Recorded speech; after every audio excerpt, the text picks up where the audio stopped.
Hello and welcome to Beam call number 2. This is going to be an extremely busy call. We are 2 minutes past the hour. We have 60 people on the call and more people trickling in. So what I'm going to do is share my slides and we'll get started. So today's call is about sharing some research updates, especially related to post-quantum cryptography. Initially, I wanted to give an overview of updates across all the different work streams for the Beam Chain project, but it was just way too much content. So instead, I'm just focusing on the post-quantum cryptography.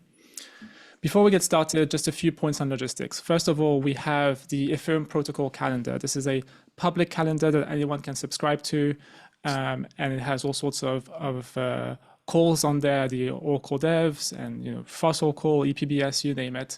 And now we also have the Beam calls that's advertised there. And here's the QR code if you'd like to subscribe.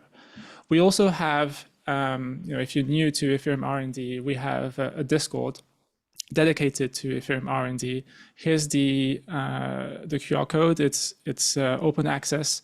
And what we're going to be doing is advertising the calls in the consensus dev channel. And maybe in the future, if there's more and more discussion around the Beam chain, then we might add a Beam chain dev channel as well. And then one apology here is that at this moment, we have another Ethereum protocol called the EPBS breakout room. And so going forward, I'm going to be mindful to not conflict with this call. And this call happens once every 2 weeks. So I'll try and schedule the calls on alternating weeks so that we don't clash. Now, what I've tried to show in this slide basically is projecting the schedule for 2025, at least as a straw man. We've had Beam call number 1, which is the social updates. And the way that I'm envisioning things, but this is subject to change, of course, is that in the first part of the year, we have a bunch of research updates on various sub-modules of the Beam Chain project, various work streams, post-quantum cryptography, peer-to-peer networking, finality, attested proposer separation, things like that. And then towards the second half of the year in 2025, we can start moving towards specifications. Some of these sub-specifications are already in progress. So for example, 3SF is already in the process of being spec'd out. And then towards the end of the year, hopefully we can put all of the pieces of the puzzle together and have some sort of a holistic Beam spec for the whole Beam project. Now, I'd like to do two things in this talk. First, kind of continue a little bit from Beam call number 1 with a few more social updates, and then get into the meaty technical stuff with part 2.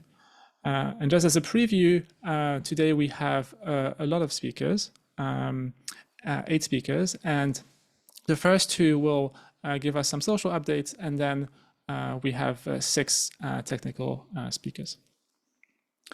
So on the social updates, the first thing that I'd like to highlight is the importance of the existing mainnet consensus layer client. So Beam call number 1 basically started with the 8 new teams giving an intros, and then the 6 other teams, the existing mainnet client teams, giving updates. And basically, in my tweet, there was this one screenshot of only the new teams. Everyone knows who the existing teams, but I really want to make sure that we're all on board in common understanding that basically the existing teams are essential. They're very much critical because of all of the know-how that they have, all of the libraries that they're maintaining, all of the adoption and reputation that they have among the Ethereum community, and all of the diversity that they add. So really, there's no way around it. If we want the Beam Chain project to be successful, the existing Beacon teams, consensus layer teams, are absolutely critical.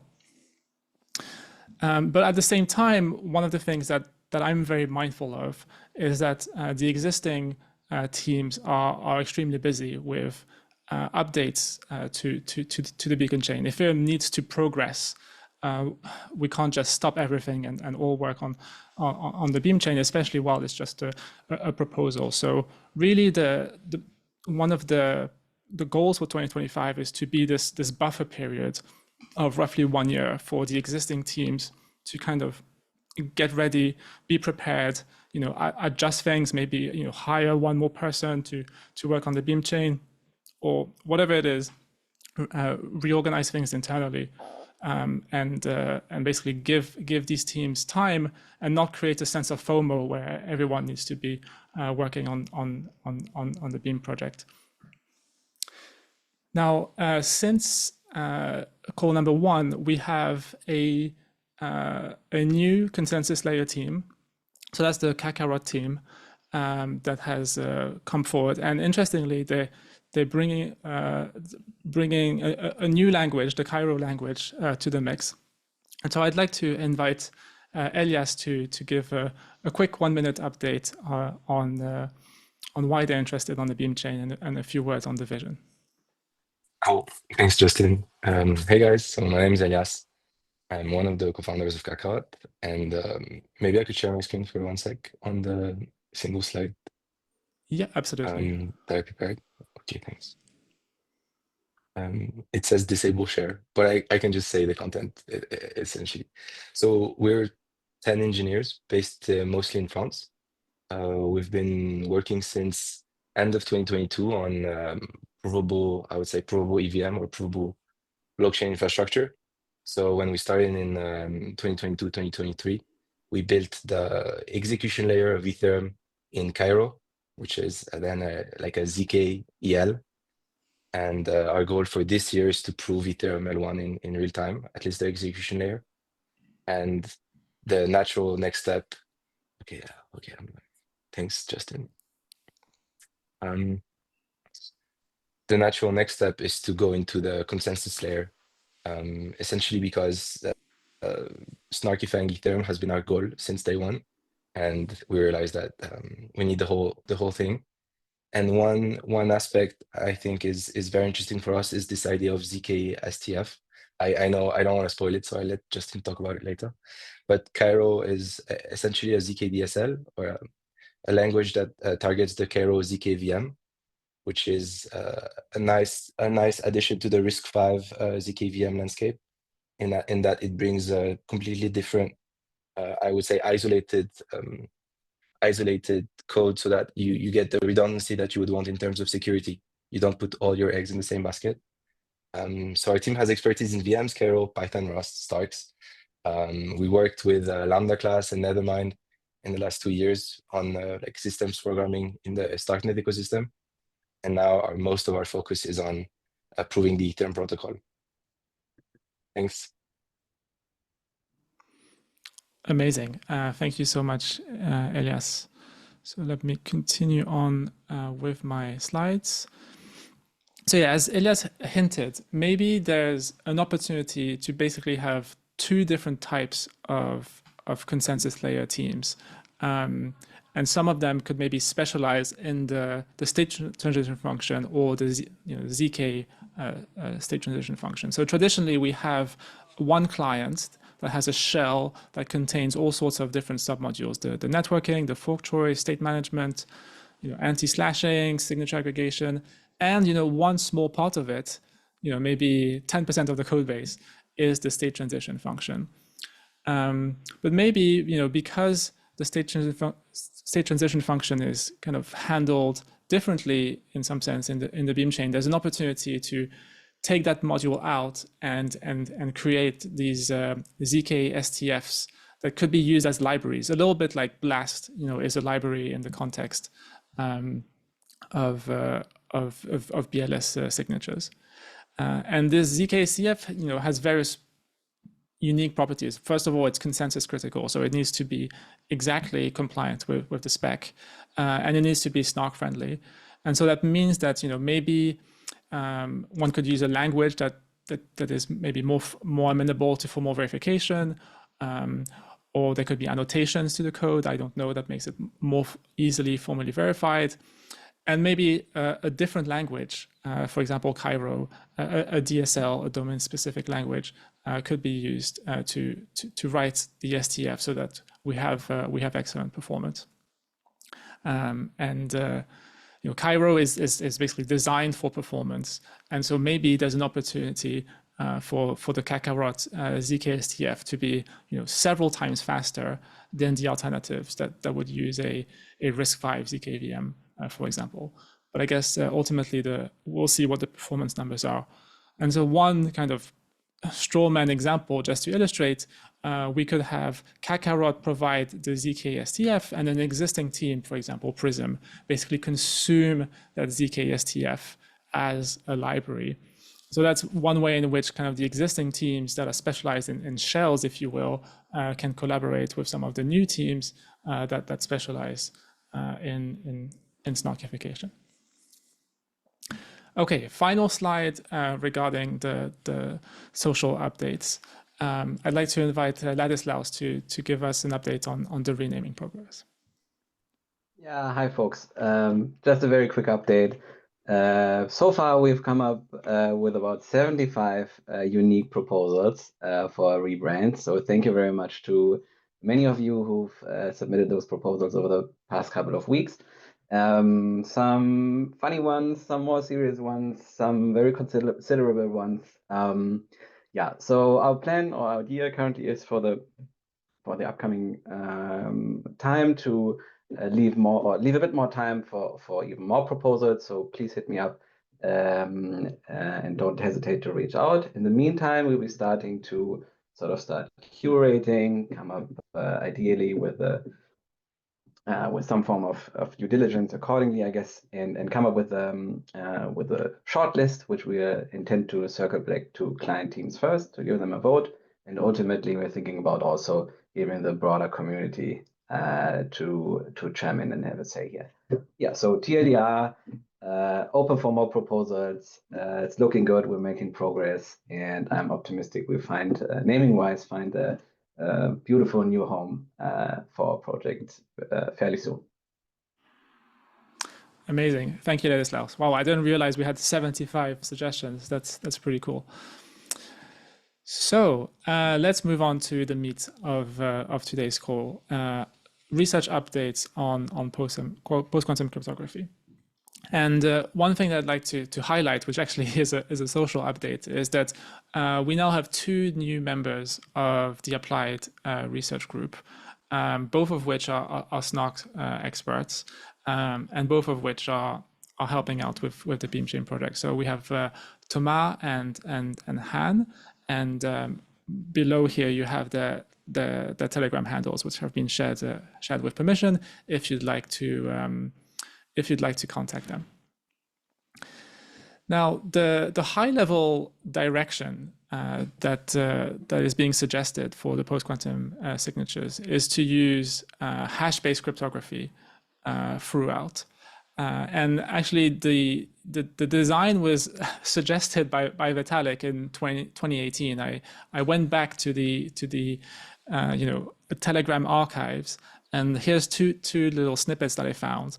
One, are Lamport signatures optimal for Stark-Sig aggregation? And 2, Lamport aggregation may actually not be that hard. So basically, Vitalik was asking, that was before BLS was even suggested. Can we use Lamport signatures and Starks to aggregate? And I find this part quite funny in the sense that actually it is quite hard, and this idea was suggested 7 years ago, and only now finally has the technology matured enough that we can seriously consider having this direction of hash-based signatures such as Lamport being snarked and aggregated using this technology. Now, the Strawman proposal, starts with a hash function that is our foundation, and right now what's being suggested is Poseidon 2, and then it's hashes and hashes and hashes through Merkle trees. So we have this notion of Wintonits, which is a variant of Lamport signatures, which you can think of just being, a fancy Merkle tree. And then from these one-time signatures, so these are signatures where the private key can only be used once, there's a very easy transformation called XMSS, which is another Merkle tree. Actually, the M here stands for Merkle. And you can go from one-time signatures to many-time signatures.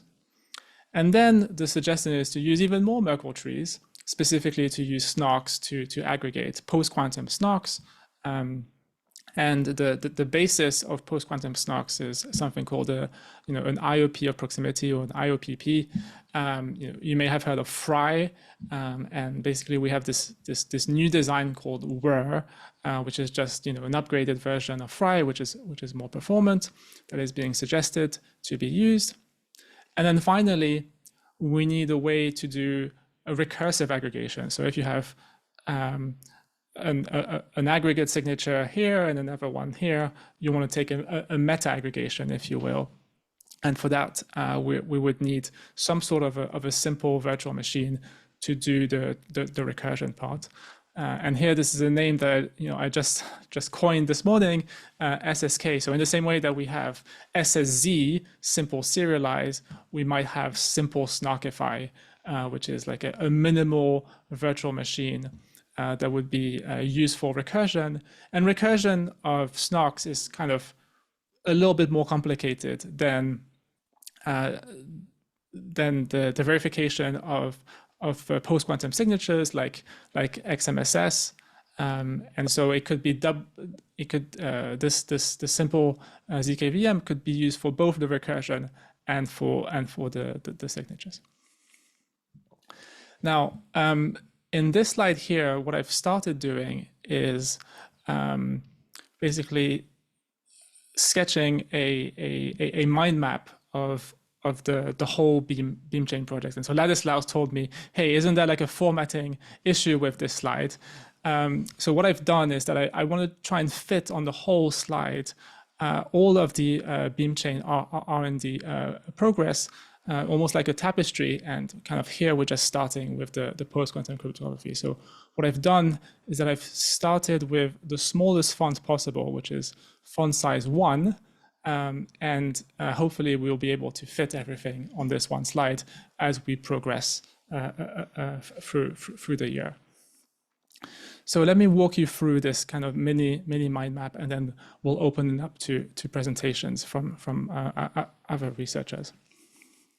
So the way that it's structured is that there's this strawman proposal, right? This is what we're currently thinking as being the most likely candidate for something like a beam chain upgrade, and we have these various modules, and you have links to the research. So we have Poseidon 2, which is a variant of Poseidon.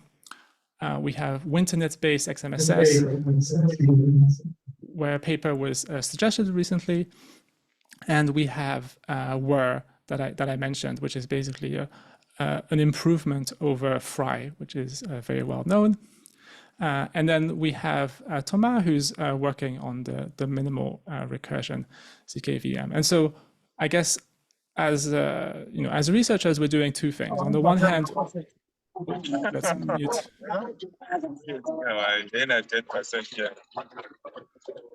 Sorry about this. Will, Ladislaus, if you could mute, that'd be great. Thank you.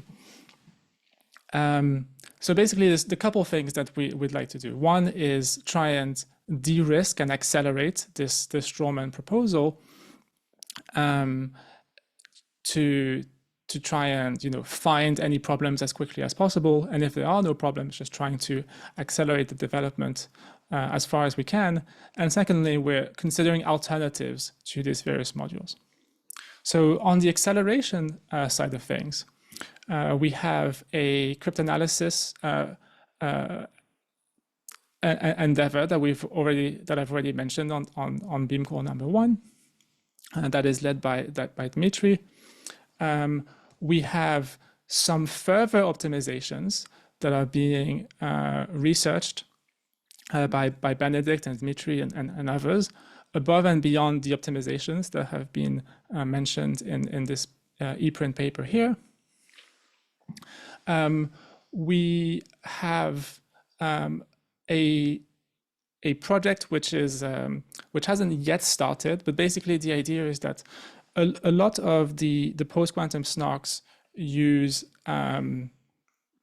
can use if they want, these information theoretic conjectures. So basically mathematical conjectures which haven't been proved but I believe to be true. And if you assume these conjectures, then you get smaller proof sizes. For example, roughly twice smaller proof sizes. And so one of the things that we're hoping to do is basically have bounties to try and incentivize people to prove these theorems. And what we could do is specify the statement of these theorems using a formal language like lean4. We have the formal verification effort, which I've already mentioned on Beam Core 1, which Alex is leading, and we also have a benchmarking effort that Han is leading. And then on the alternative side of things, basically for every single module, we're considering different things. So for example, for the hash function, well, Poseidon is not the only candidate, right? There's various other things that are being looked at. Similarly for the signature. So one of the presenters today is going to talk about lattice-based signatures, which is one of the main alternative if you want to build post-quantum cryptography relative to hash functions. Hash functions are very nice in a sense because they're super simple, they're minimal, they're easy to reason about. You can write a lot of nice security analyses and theorems, and also just aesthetically speaking, it would be really cool if we could build all of Ethereum cryptography using just one single hash function. And then on the ZKVM side of things, the SSK, basically we've only just started. So Thomas only just joined ARG, but he's moving extremely fast, and there's various things that are being considered there, and Thomas will be speaking shortly. So without much further ado, I'd like to open up the floor to the various researchers, starting with Dmitry, to give an update on cryptanalysis. Thank you, Justin.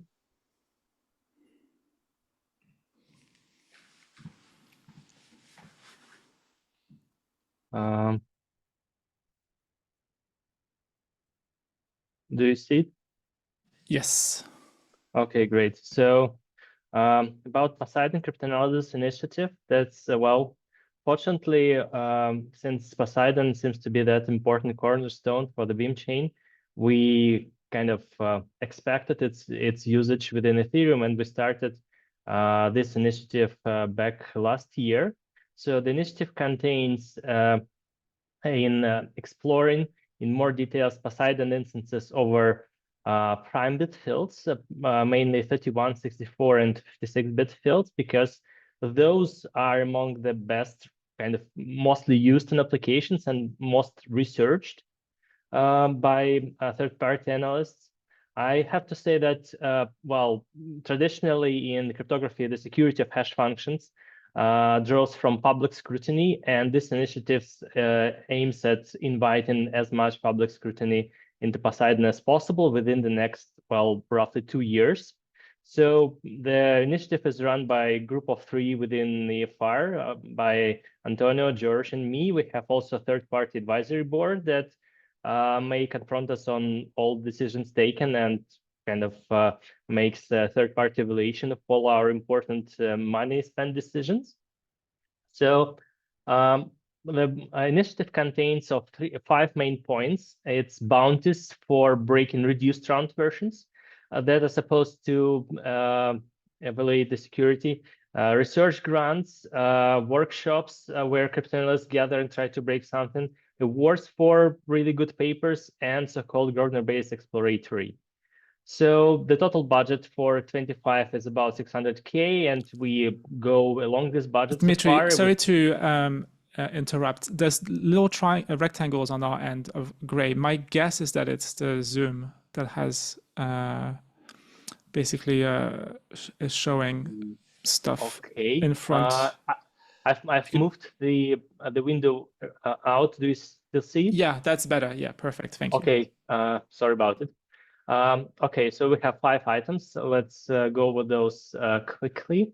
So bounties, there are 66K already earned, but nothing really groundbreaking. So we have designed several instances to be intentionally weak to attract more people. And we have already 4 or 5 different teams that compete for these bounties. So I think we're progressing quite nicely about it. So research grants, we have declared 10 different targets, sort of gaps in theory, and they already have 3 good recipients chosen. They are starting working actually next week. So for workshops, we already have 1 workshop in January, and we'll have 2 more. One is co-located with the encryption conference in Rome, another one with Eurocrypt in Madrid. So we'll have quite a dense program where people will deliver talks about Poseidon and its various security properties, including, for example, you may see it like in FSC, we'll have a talk at 11:45 devoted explicitly to the security requirements to Poseidon in context of hash-based signatures. So people will know and that's a viable target. So for 4th item, the research awards, we're still waiting for good candidates, but papers get published. So already in 2025, there are several nice papers that analyze Poseidon. Well, they do good thing, but they don't break anything. And finally, the Grosvenor Race Exploratory, it's a series of experiments to be run on special hardware. We plan to buy this hardware. It's, well, pretty expensive, but we think it's worth it. So it will be supervised by top Grosvenor basis expert Ludovic Perez. So we have almost agreed with him to work on this topic for us. And I think if he covers that, this will be kind of our really great achievement. And well, so far so good. And I think Poseidon still remains secure, but of course we explore alternatives as well. Amazing. Thank you, Dmitry. By the way, if anyone wants to ask a question, just raise your hand in Zoom and you'll have an opportunity to ask your question. I mean, from a specking perspective, the hash function is really nice, right? Because all of the work is done ahead of the specking, and then the spec is just one line of code if you're just importing a library, or a few lines of code if you're re-implementing Poseidon 2. And my kind of left curve take on Poseidon is that when you look historically at SHA-2 in the context of Bitcoin and Ketchak in the context of Ethereum, both of these hash functions were 8 years old when they were chosen by Satoshi and Vitalik respectively. And so, Poseidon is 5 years old now. So by the time the beam chain is relevant, let's say in 3 years into the future, the hash function will be 8 years old and it will be relatively mature. And on top of all of the acceleration that we're doing with these bounties, there's an implicit bounty through all of the L2s, the ZK rollups that are using Poseidon. We're talking about billions of dollars and hopefully soon tens of billions of dollars that is basically being secured by this hash function. So I'm overall very optimistic that in a few years' time, it will be considered to be a very safe hash function. I'm not seeing any hands up, so I'll just move on to the next speaker just for time reasons. Benedict, you're welcome to take the stage to talk about XMSS. Yes. Okay, can you see my screen? Yes. Okay, yeah, so I will just give a few updates on post-quantum signatures, and in particular how we want to replace BLS signatures with something post-quantum secure. Justin has already mentioned we will focus on hash-based constructions. So let me first tell you what we have already done. So there's a paper that we have written and published on ePrint. It's called Hash-Based Multi-Signatures for Post-Quantum Ethereum. And yeah, there's also the relevant code out there. It's on GitHub. It's a prototype implementation of this. So what do we do in this paper? We give a family, let's say, of proposals of candidate constructions that we could use as a signature scheme. And then we give a rigorous mathematical security analysis relating the security of this thing to the security properties of the underlying hash function. So that is a security proof, assuming properties of the underlying hash function. And then we also did some preliminary benchmarks using this prototype implementation. So just to give you one quick look into it, just one impression of how this thing performs. So here we have a table taken from the paper. The different rows represent different instantiations of our framework. So as I said, this is a family of proposals. We have different instantiations of it. Now let's maybe look at one particular one that is, I think, the most promising one. It's this row, and I want to point out 3 things. So the first is the signature size is below 3 kilobytes. Then the second is, if we look at signing and verification times, this is extremely fast. So this is below 1 microsecond. We pay some sort of price when below we look 1 at key millisecond, generation. right? Yeah. Sorry. 1 millisecond, yeah, below 1 millisecond. We pay the price when we look at key generation. Key generation is in this family of schemes quite expensive. So here it took like 11 minutes to generate a key that has a lifetime of 2 to the 20 slots. But actually, last week there was a pull request on that repo, and now it's much faster. So just simple parallelization improved that already. So that was the second thing. And the third thing that I want to highlight here is the number of hashes that the verifier does. This is important when it comes to how efficient will aggregation be. And this is, as we see here, below 200 Poseidon permutation calls to verify a signature. So this is the most promising candidate that we currently have. And what Justin already mentioned before, we are working actively on improving this, like getting more optimizations, but this is work in progress, and it's not clear that the complexity that we add by that is really worth. No, sorry, the improvement that we get is worth the complexity that we add. Yeah, so this is our current candidate proposal. And now let me talk a bit about next steps, what needs to be done. So the first is what Dimitri has already talked about, is the security of Poseidon. So as I said, we give this rigorous security proof, but in cryptography, a security proof is never unconditional. You will always prove security based on some assumption. The assumption that we make here has the form, say Poseidon is 170-bit secure in this multi-target collision resistance notion. And so this is something people should study, cryptanalysis should study, because if this does not hold, then the whole scheme or the analysis is essentially useless. And the second direction is to study the efficiency. Is this proposal really efficient enough? So first of all, we need to, of course, figure out the constraints. So for example, I mentioned this table was for a lifetime of 2 to 20 slots. So we need to figure out what is a realistic lifetime that we will really accept in practice.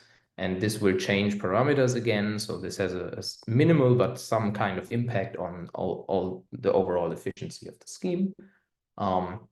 Then, of course, we need to decide how we aggregate these signatures using a PQ-SNARK. So in the paper, we just focus on the individual signatures. Picking which PQ-SNARK you use is still open. And once we have several candidates for this PQ-SNARK, we need to study the efficiency of the aggregation. So as I have already said, this first direction is something where the Poseidon initiative is very helpful, what Dimitri has already discussed. And this second direction is something where Han and Thomas and the whole ARC team is essentially looking into it to study how do we aggregate these things, what is the SNARK that we use, and how efficient would that be. And then finally, there's one thing I also want to mention is that since we have put this paper online, there are a bunch of researchers actually contacting us, like researchers from outside the Ethereum Foundation, even from outside the Ethereum community, contacting us and saying, okay, we have another idea how to do this, another proposal. And so we are in contact with them to figure out whether their proposals are really worth looking at and whether they could beat our proposals in principle. And so I think this is a thing that I want to say finally, this is just a proposal. Other ideas are always welcome, and still I think it's a good proposal. So yeah, that's it from my side.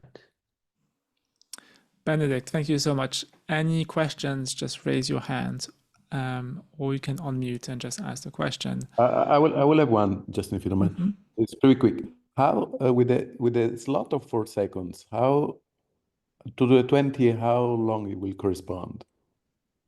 Thank you, Antonio. 2 to the 20, 4 seconds, that's like 50 days.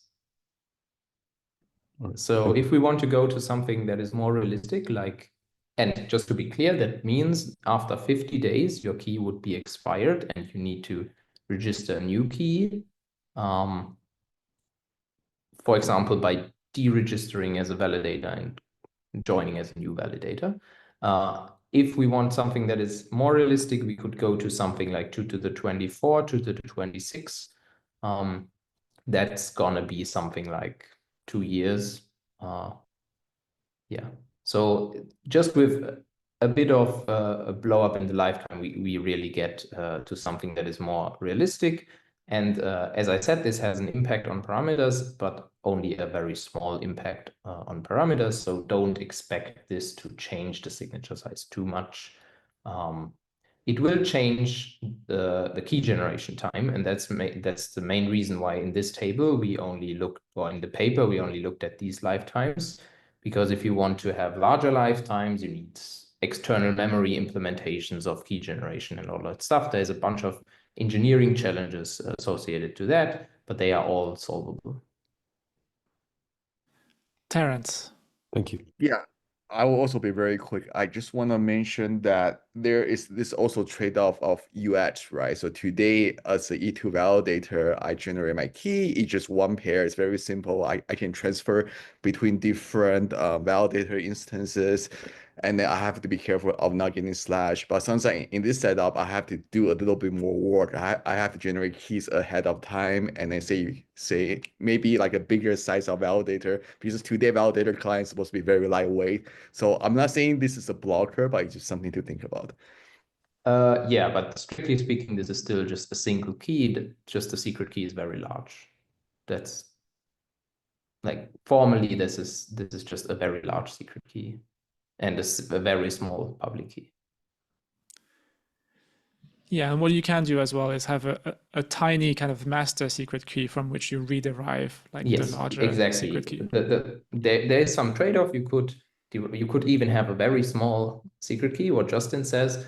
The problem is you need to expand this in time, because in your 4 seconds, you don't want to spend a lot of time on expanding your secret key first. So you need to, there are sort of engineering challenges, but I think they are all solvable.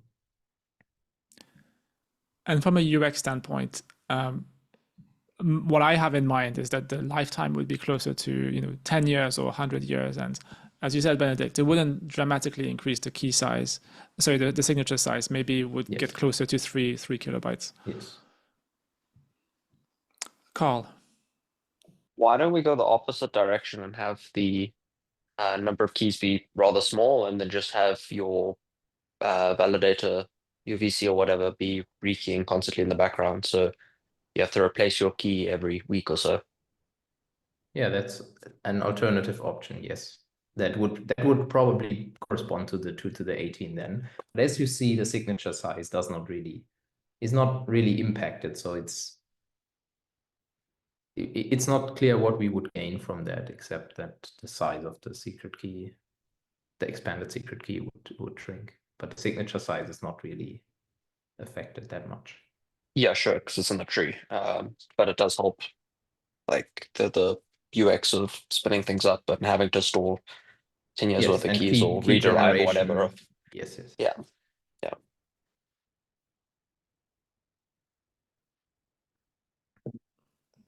Okay, thank you so much, Benedict. And one thing I want to highlight is that WinterNet XMSS, even though the name is very scary, it's actually a super simple construction. And Benedict and Dmitry have this additional kind of trick of using grinding to make it even simpler, where the checksum that you traditionally have in WinterNet is no longer there. So it's really a super trivial thing to implement. Next up, we have Thomas, who will be talking about minimal ZKVMs as well as benchmarks and performance. Yeah. Can you see my slides? Yes. Perfect. So yeah, hello, I'm Thomas, and I will talk today about like post-quantum signature aggregation. I will try to present as much possible results we have, just highlight the important points, both from the results Han obtained and also what I have observed. So first, let us start with some benchmarking that we have over like hash in snarks and different possible implementations that with benchmarks.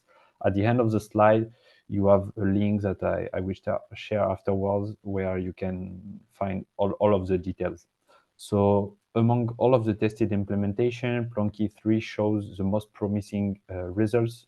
On high performance CPU, it achieves like around 2 million Poseidon permutation per second on Koala Bear, compared to 30K Blake 3 and 4K Ketchak. So this is still like very promising results. But while the numbers for Blake 3 and Ketchak may seem lower, these implementations are currently purely arithmetic, and this means that we have no lookup optimization that have been applied yet, and this suggests maybe a little bit more work on this. Stu is also a strong contender, which performs very close to Plonky 3. So this makes it also like a solid choice. Binius, on its side, performed a little bit worse than Plonky 3 and Stu. It's based as a remainder on binary fields when running on traditional CPU. An important note is that Poseidon current construction is not probably secure under binary fields. So the results obtained with Binius are with Grossel Hash and Ketchak. Hashcaster is also a promising option. We will look at it a little bit more in depth in a second, but this is the most performant option we have currently for Ketchak with around 60K hash per second, and we have room for improvement, already 10% better right now. And Expander also provided recently strong results, it seems, without a polynomial commitment scheme, but right now it seems they supported Orion, so we need to check it again. For all of the detail, you can check afterwards all of the precise results with the table in the benchmark. We had like a smaller grant work on Hashcaster exploration. This is a project initially sought by Lev from that was also part of our team. And this is like a bool check protocol for efficient Boolean formula over quadratic stuff. And so in this framework, Boolean constraints are represented using polynomial coordinates instead of traditional bitwise operation. We have two key mathematical techniques to make it possible: Frobenius theory and Forissian's methods that make this method really, really fast and performant. I can share also a link toward like a step-by-step explanation on how it works very precisely. The results we have currently by combining bool check, that is the main stuff that is new with the Hashcaster exploration stuff, with classical small field sum check, achieves quite efficient result for a proving system for Ketchak. But unfortunately, right now, this is still too slow in terms of throughput when compared to what we have with Poseidon result with both 2 and Plonky 3. So we also did some preliminary work on hash-based signature aggregation using some different techniques. So our first attempt is to check some performance bottlenecks. So we first did some initial tests using existing ZK VMs such as SP1 or OpenVM, but unfortunately our tests shows that the performance looks not that good, even with precompile, due to slowdown introduced by the ZK VM. So we have currently a second attempt that is currently developed in a repo based on the OpenVM prover, which supports lookup additionally to the first attempt and currently can aggregate 2.5K signature per second. But the proof is still quite large, 3 megabytes. So the optimization we are trying to do right now is to increase proof speed with a simple prover to reduce the overhead and use a GKR lookup plus optimize the air traces that we have right now. This is just a draft version of the air traces that we have, and there are a lot of room for improvement. And we're also targeting an ideal proof size, and for that we have different techniques that we want to check. In this talk, for example, Justin already mentioned the WEIR initiative as well as TIR that can both reduce the number of queries and the proof verification size. So I will also share this slide where you can find the two link where you have like a rigorous description of the approach we have taken for that, with a description of the circuits and of the gadgets that are used. And finally, we are looking into some specialized VM, minimal VM for signature aggregation. In this slide, I have like just put the important points that we found that are important, because we explored a lot of different possibilities using the current VM of the market. So first, let us define our ideal VM for our use case. This should meet 3 main criteria. It should be ultra simple and secure, reducing the complexity to minimize possible attack vectors. It should be also high performance, because to ensure efficient proof aggregation, generation, verification, and also should have like a flexible arithmetization framework to allow different proving systems to work seamlessly and avoid some overhead if we want to change a small parameter in our signature that is currently under exploration. Some important exploration points that we found using other VM of the market. First, like the BNUS M3 arithmetization that we found really good. You can check the details, but it had like a bidirectional data stream without temporal constraint, and so it modifies a bit the current arithmetization of all of the other VM. We have also like of course, the SP1 recursion system that is directly included inside their main VM, and that provides also very good stuff we want to inspire. Also, the KRU proof recursion, KRU is provable by design, because KRU is designed to be a provable language. And so we have also these possibilities where we can implement directly our signature scheme in KRU and prove that. We know that Stu currently provided some proving records and some very recent GPU acceleration using iCycle. And so this is also important points that we want to explore. And finally, we have Jolt and OpenVM. Jolt is really attractive due to its simplicity, meeting the first criteria that I mentioned on the top, less than 25K line of code, so easily auditable and easily to maintain. We have also OpenVM that we are currently looking at, which is like a modular ZK framework, which is really extensible with a lot of seamless possible extension, currently supporting, for example, Poseidon 2. And it's also built on Plonky 3, which is a well-accepted framework of the community for the crypto layer. And to finish with my talk, also important points that we want to explore in the future, some GKR style prover. Polyhedra recently shows some proving records, fastest ZK prover with 2 a little bit more than 2 million Poseidon hash per second. So this is something that we want to check and we want to explore. We also are currently in discussion with the creator of Where to know how we can best implement that, reduce our proof size, and use fully this novelty.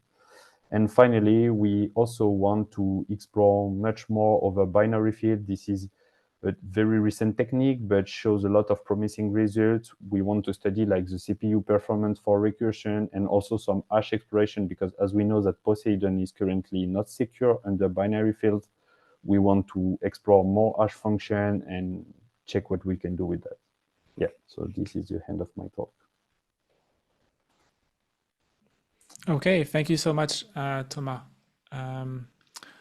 I guess I do want to make a couple notes. The first one is that if all of this sounds super, super scary with lots of words that you don't understand, it's okay, because all of that complexity will be encapsulated in a library, like basically the equivalent of BLST. So as a dev, this is not something that you have to worry about. Another thing I'll mention is that right now we're just trying to get an initial proof of concept to de-risk basically this direction, to know that the performance is good enough. But we're not married necessarily to one specific solution, because what will happen over the next few years is that the SNARK industry, like independent of Ethereum layer 1, is going to dramatically mature and commoditize. And we'll be able to reap the benefits of that for free. Any questions for Thomas? Oh, go ahead. I think you're muted. Sorry, I was muted. One question. So with the Ream Labs team, we are kind of like experimenting by picking a CKVM, right? Either we have a SP1 and RISC-0, and then what we try to do is we kind of like mimic how the beacon chain is working. So we have the process functions in there, right? And then signature aggregation happens within those like state transition functions. You mentioned about like specialized VM for signature aggregation. But I suppose signature aggregation is part of the bigger, say, state transition.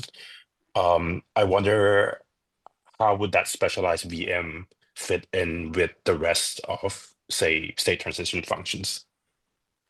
Because I assume like for a CKVM, you can't really have another CKVM in there. Or if it's recursive proving, I suppose that it has to be the same kind of like proving scheme or same great architecture. Question. I'm happy to take that one. So basically, it's a bit confusing, but there's two different types of ZKVMs that are involved. The first one, as you said, is where you're trying to snarkify the whole of the beam chain. And here, the snarkification is done off-chain, it's not part of consensus. And you can use whatever ZKVM you want, whether that's SP1, RISC-0, or Cairo, or Jolt, or anything. It's basically a decision that the staking operator makes as to which ZKVM they trust and want to use. On the other hand, the other extreme is the minimal ZKVM that's only used for signature aggregation. And here, for reasons related to slashing, it actually has to be enshrined. So the L1 has to understand the notion of an aggregate signature, and for that it has to know precisely which ZKVM proofs are valid and not valid.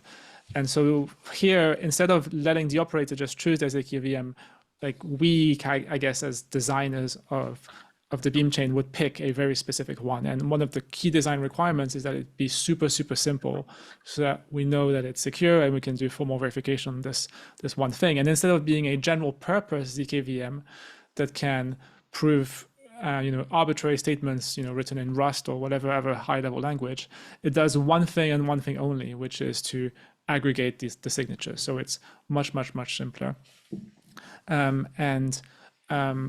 What you have to do in the state transition function is not aggregate the signatures, but it's to verify the aggregation of signatures. So you're only on the verify side of things, not on the proving side of things. And yeah, what you would do, I guess, as a client dev that's looking to snarkify the whole state transition function, is that you'd have the verifier, which is some sort of library that you'd import in the same way that you'd import BLAST, and then you just compile that to RISC-V or whatever other ZKVM ISA you're targeting, and then you're done. So you don't have to worry as a developer about this specialized ZKVM. And I think from what I have seen also on our side, there is a point about that currently with the very first pokes that we are doing, we are working with a circuit. So we transform the problem that we want of hash signature into a circuit. But with this approach, kind of a problem is that if we change even a small thing into our signature schema, then we need to redesign the whole circuit. It can be insecure, need new audits and stuff. And so I think that the very minimal ZKVM will simplify that because it will allow like to change slightly without having to deal with all of the arithmetization problem because it is encapsulated into the VM. And but also we are checking like the overhead of doing that because of course it will have like performance impact. So we are checking if it is more performance than a circuit approach or like less performant and how much less or more performant it is. This is our current research topic.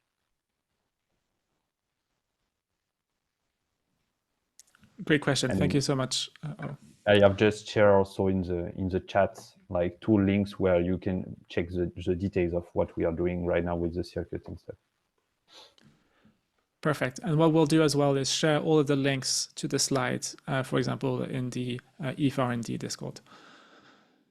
Okay, we're going to be running over by 10-15 minutes. Next up, we have Josh Beal, who is, I believe, from Yale and a student of Benfish.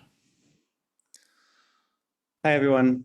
So I wanted to share a quick overview of our proposal for aggregating Falcon signatures for the Beam chain. So in this area, I've seen like 2 main categories of proposals.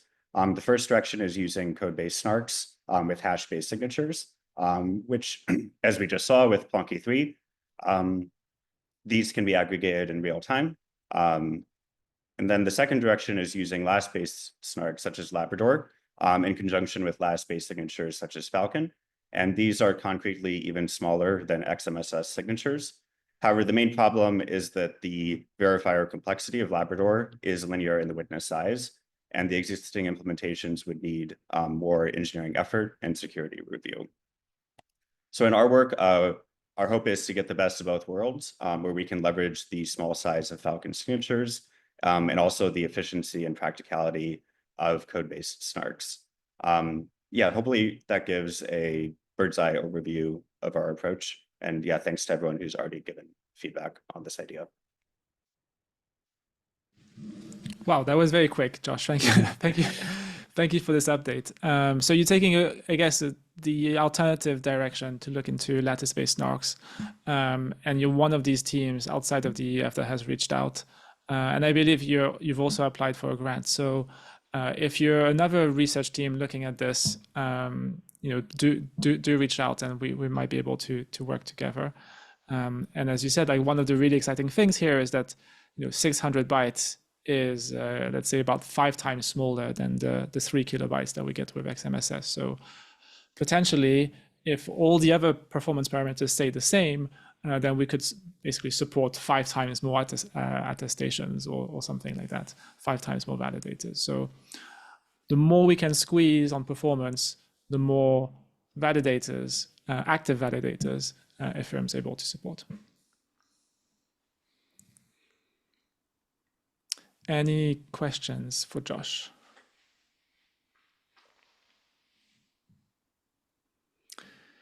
Okay, great. Next up, we have Alex, who will be talking about formal verification efforts. Yeah, thanks, and hello everyone. So I'll share my screen quickly, and we should have, get a sense for everyone to, there we go. So as Justin said a bit earlier, let me just move the Zoom thing unless it does a bunch of triangles like it did on the imagery slides. So as Justin said, I basically lead the ZKVM form verification project. We're trying to basically formally verify RISC-V ZKVMs, and that includes a cryptography track. The main thing that we're building on the cryptography track right now are executable and formally verified specifications for proof systems. This is in a repository called zklib, which you can find on GitHub, and I'll post the link in the Telegram chat and the Ethereum R&D Discord right after speaking. So we have this nice framework in Lean 4 to try and specify proof systems. I won't go into too many details in the interest of time, but the idea there is just be able to specify obviously the IOPs like Fry, Stow, and Were, for example. Now, as Justin said, these have conjectures associated to them, and so we'd like to be able to prove them so that we can actually prove, completeness and soundness for and general kind of security once these are implemented into a proof system. The way that we're doing this is going to be based on producing lean blueprints. Now, lean blueprints are basically a way to organize big proving projects in lean that mathematicians have been using for big projects. So, for example, they're trying to prove Fermat's last theorem in lean over the next few years, and there's a lean blueprint for this. The appeal of a lean blueprint is that you can write up a bunch of documentation. Alex, sorry to interrupt you. We have another technical problem for you. It looks like your screen sharing is kind of glitching. I don't know if something you can fix. Otherwise, if you can share the link to your slides. Yeah, so I'm just going through tabs because they'll be interactive. Let me try and restart sharing and see if that fixes it. I'll try and share maybe the window rather than the screen. Okay, let me know if it breaks again, and then if not, I'll link to the tabs. Okay, so as I was saying, so we have this zklib repository on GitHub here, and there's this idea of... Is it broken again? No, sorry, I was just muting someone who forgot to. No. So we have these lean blueprints that you can generate. The appeal of generating lean blueprints is that you can write down all of these theorem statements without proofs, all of the definitions, all of the intermediary lemmas, and you can generate a dependency graph for basically the, let's say, final statement that you want to prove. This is a lean blueprint for the prime number theorem in lean. Once you have this, you can see you have a big dependency graph for everything that needs to be proven in lean. And from this, you can click on any node and you have a link to the LaTeX definition and proof of the theorem, as well as a link to the lean definition of the theorem. So you can see, for example, for the prime number theorem, you might want to prove the smooth Chebyshev closed theorem. You can get the LaTeX proof here by just clicking on the node. You can also get the lean statement of the theorem. We have a lean blueprint for zklib, which is under construction. It's still very early days, so the dependency graph you can see just kind of isn't really well formed yet. And so there'll be grants starting very soon for stir, fry, and were, or fry, stir, and were rather. And so in a few months we'll have dependency graphs to prove everything that we need to prove around these. And obviously we can add the conjectures to these dependency graphs with any dependencies that we know of, and obviously some dependencies that we might not know of because the proofs don't exist yet. Once that's done, the nice thing is that because you have all the definitions and theorems stated in lean, you can open a lean file that would have all of these. And the appeal of having everything pre-stated means that obviously you can check that the statements you have are actually correct, but also you can put in a sorry here in lean. This is basically a placeholder. You can see it comes up as a warning that's explicit, but it means that, like for the example, this theorem, which I wrote down, you can put a sorry there and then you can use it in a later theorem. So this means that if we want to go slightly fast and we don't want to spend time proving, prerequisites in coding theory that have been, known for the past, 50, 60 years or so, and that we're confident to secure, we can just focus on proving, the kind of high level theorems that we're interested in that relate to security, and leave a bunch of sorries there for people to fill in later on or in parallel for coding theory that we haven't yet formalized, although we are obviously going to make some progress on that as well. So this is the nice thing. Obviously, if you remove the sorry, the proof will obviously break, and then this you can see breaks the subsequent theorem. You can fill in an actual proof. This fixes everything. and this is fine. So you can imagine what it would look like for a conjecture. The conjecture would be a theorem that is stated, that has a solver instead of the proof, and you can assign a bounty to proving that conjecture. And the only thing that someone needs to do to prove that conjecture is to submit a pull request that fills in the theorem without any errors from the lean type checker. This makes it very easy to check. You can see that obviously if I submitted a wrong proof by changing a lemma here, the proof will break. And so the nice thing here is that lean will do the job for you of checking that the proof is correct. This is quite appealing because obviously if someone does submit, a very complicated, hard to pass proof about, the Frey conjecture, you don't want ideally to have to spend a ton of time reviewing the proof itself to be able to pay out the bounty. This can take a while, and obviously there's a chance of someone making a mistake during the review process. By having things in lean, people can submit a pull request in lean, and the type checker for lean will do the job for you. You have to check a few things, such as no one has introduced an axiom that makes the theorem evident or something like this. But this is something you could potentially also handle through CI on GitHub if you like. So this is the main appeal of doing things with lean. The other appeal is obviously that there are now a lot of active mathematicians using lean, including Terry Tao and very famous mathematicians that are running these kind of big projects in lean. For the information theoretic conjectures that we have, some of these might just appeal to mathematicians that have expertise related to these things. And so it's also a way to actually get more people on board and interested in proving the kind of things that we'd like to get proven. And in particular by mathematicians that have potentially no interest or might not even have heard of Ethereum at this point. You don't need to trust anyone who submits a pull request because lean type checks the proof for you. And this makes life obviously much simpler and makes it possible to have untrusted parties contributing to your project. So this is basically it. Obviously, if anyone has any questions about lean or something like this, you can reach out to me on Telegram. I don't think we should take too much time in this call for this. And like I said, we'll have blueprints for Freysto and were developed over the next couple of months, which will include both coding theory prerequisites, as well as obviously the statements that we're interested in to prove security. And so we can start offering bounties and filling up the whole tree of dependencies, as well as stating the conjectures and putting bounties onto these in the next few months.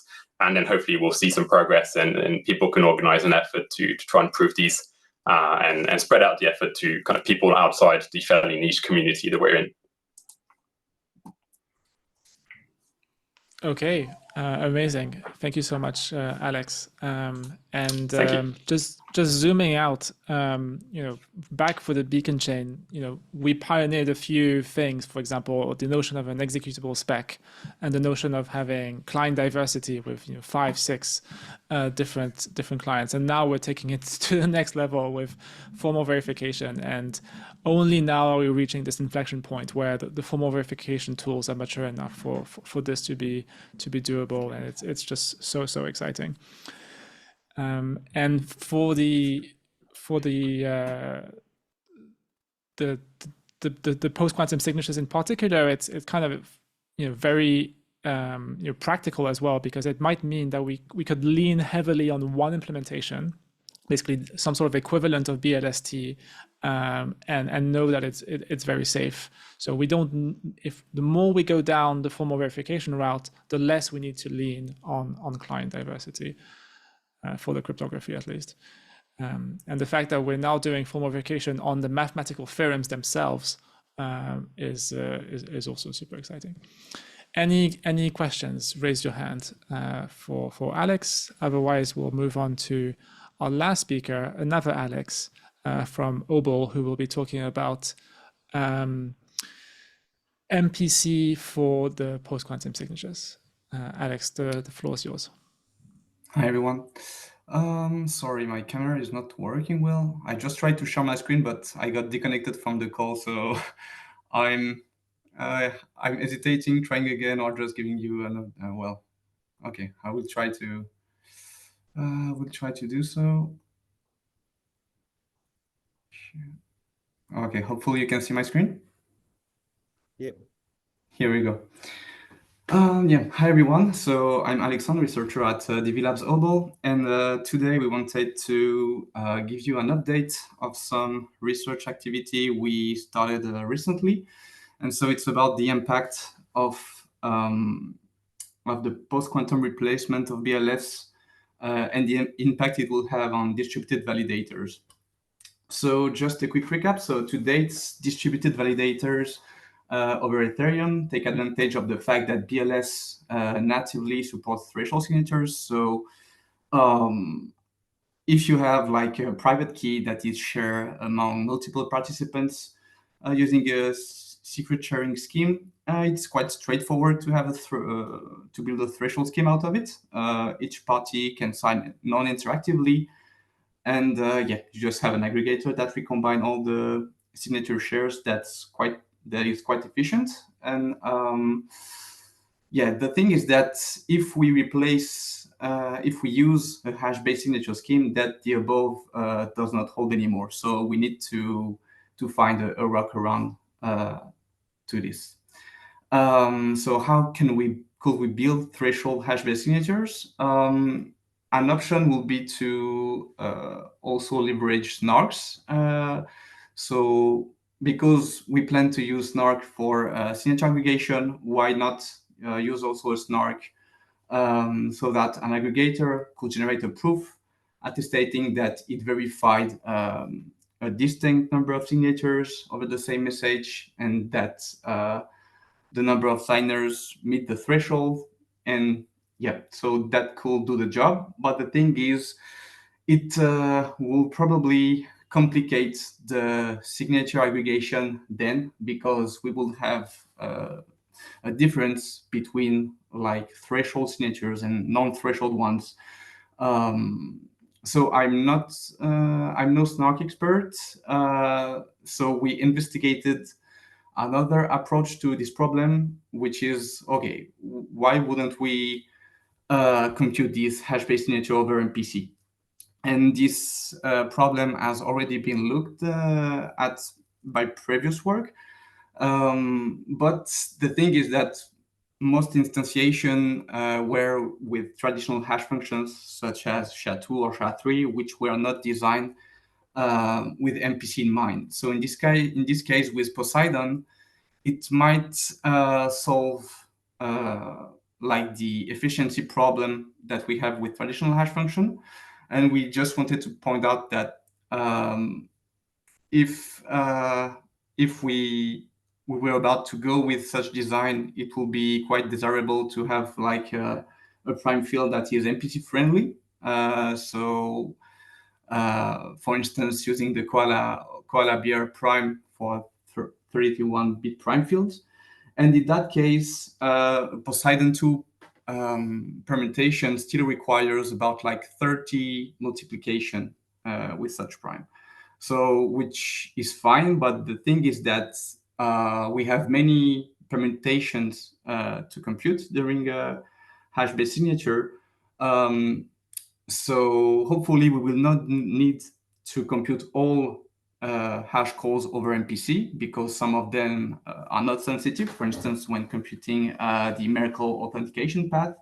But here I just summarized in this table, so with some parameters that were listed by Benedict in his previous presentation. Here, the number of permutation calls refer to the ones that would be required to be computed over MPC. So typically, it will be like the hash chain calculation with the secret keys. So of course, the number of permutation depends on the XMSS parameters, but yeah, I was happy to hear Benedict says that having 2-bit chunks is at this stage a promising direction, because it's not the one that consumes the more permutations. But to get concrete numbers, we run a simple benchmark using the MP speeds framework. So here we give some results for different MPC protocol with different security levels, security models.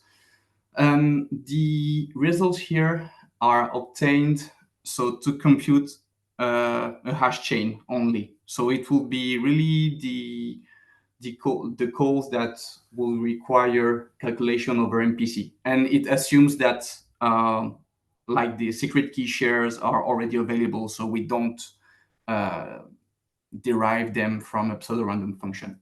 So as you can see, the timings for sure depends on the MPC protocol and the security guarantees behind it.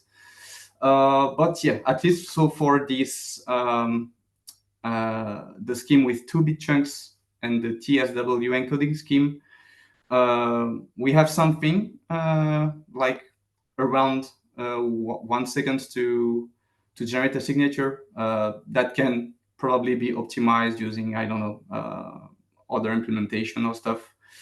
But yeah, just to highlight that in practice, even though Poseidon is MPC friendly, we might face some challenge to calculate it over MPC. So yeah, taking it into account to define the XMSS instance would be quite appreciable. And yeah, for the future work of our research is mainly to identify the right security model to pick the most efficient MPC protocol. And actually, given the fact that distributed validators also rely on a consensus algorithm to agree on what message to sign and so on, malicious 2/3 honest majority might make sense here, and it might lead to better results that we showed just before. And yeah, we also want to study time memory trade-offs. And also, yeah, so here we just gave results for signature generation. But ideally, to date, with BLS, we can also either split a validator key using Shamin secret sharing, but we can also have a distributed key generation algorithm so that the key is not in full at any time, is never in full at any time. But in this case, if we want to have like a DKG hash-based signature scheme, we need to do some tests and some more benchmarks, but it seems quite challenging. But yeah, that is something we need to look at. So that's it from my side. Thanks for your attention. Thank you, Alex. We have a question from Dmitry. Yeah, thank you. Comment.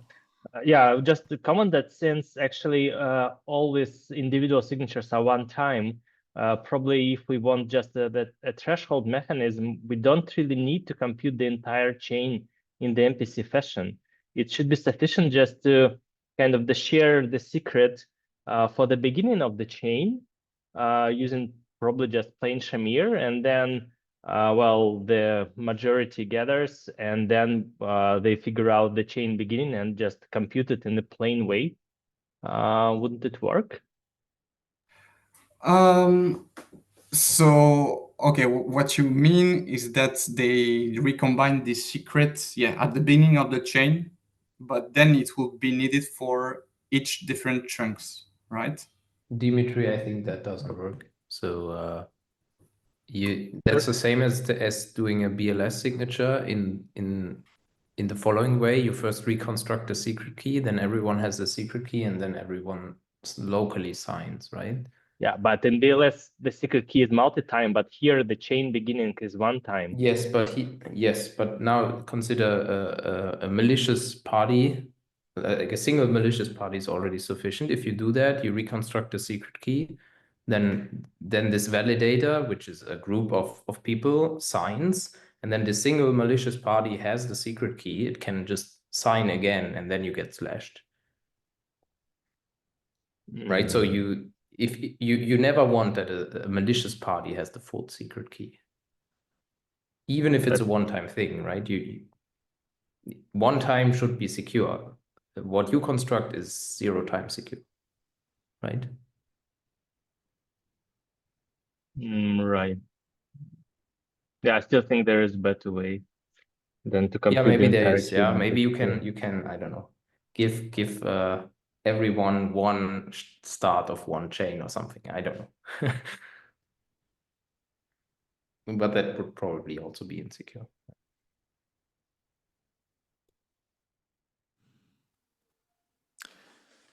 Thank you, Alex, for your presentation. Indeed, in addition to the signature sizes being significantly larger in a post-quantum world, roughly 30 times larger than BLS, another downside is the fact that it's not as nearly as MPC friendly.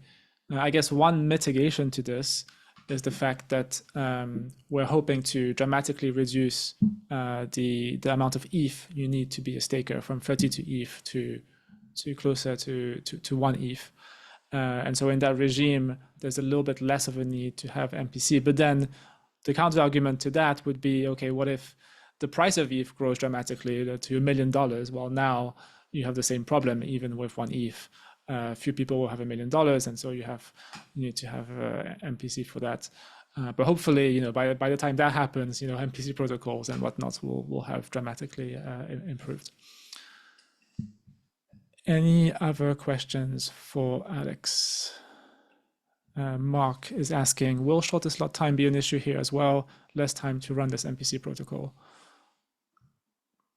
I guess the answer is yes. Yeah, definitely.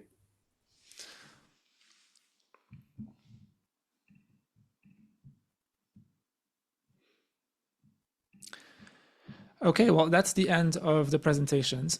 If anyone has any closing questions, feel free to ask. Otherwise, I'll see you all on call number 3, which again will be advertised in various places, including on the protocol, Ethereum protocol calendar, as well as the Discord group. Thank you so much, everyone. This has been a long call, but lots of information shared. Have a great day. Bye. Thanks. Bye. Thank you. Bye.